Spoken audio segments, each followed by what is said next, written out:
মই মনতুলিকা মোৰ নতুন এটা ভিডিঅ'লৈ আপোনালোক সকলোকে স্বাগতম জনাইছোঁ। আজি আমি আছোঁ ৰহাত থকা খাদী গ্ৰাম্য উন্নয়ন উদ্যোগত। কিয় জানেনে?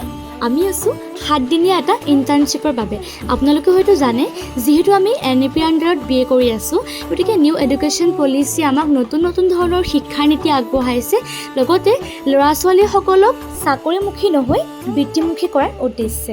আজিৰ যুগত যে কেৱল পঢ়া শুনা নহয়, ব্যৱহাৰিক জ্ঞানো সমানে গুৰুত্বপূৰ্ণ, তাৰ উদ্দেশ্যে এই ইণ্টাৰ্ণশ্বিপটো কৰা হৈছিল। আৰু স্কিল বেছ হয়, একদম স্কিল বেছ, য'ত আমি বাস্তৱ জীৱনৰ গ্ৰহণযোগ্য বিভিন্ন হস্তশিল্পৰ জৰিয়তেও আমি আমাৰ জীৱনটো সুন্দৰ কৰি তুলিব পাৰোঁ, এটা চাকৰি নহ'লেও।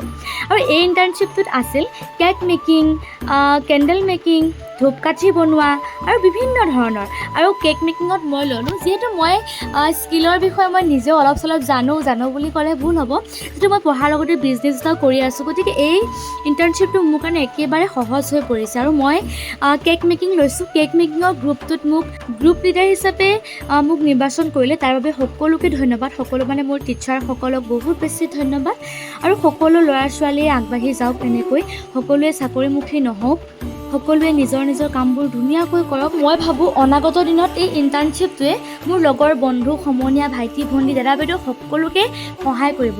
আৰু যিয়ে নহওক, এই পদক্ষেপটো কোনে কোনে ভাল পাইছে কমেণ্ট এটা কৰি জনাব। আৰু NEP অৰ্থাৎ নিউ এডুকেশ্যন পলিচি আণ্ডাৰত কোনে কোনে BA কৰি আছে কমেণ্ট এটা কৰি জনাবলৈ নাপাহৰিব। ভিডিঅ'টো চাই কেনেকুৱা লাগিল জনাব, আৰু আপোনালোকৰ লগৰ বন্ধু বান্ধৱী সকলোকে শ্বেয়াৰ কৰি দিব। আজিলৈ আহিছোঁ, বাই। ৰ'ব, আৰু ভিডিঅ' চাই থকাজন আপুনি কোন কলেজত পঢ়ে কমেণ্ট কৰি জনাব।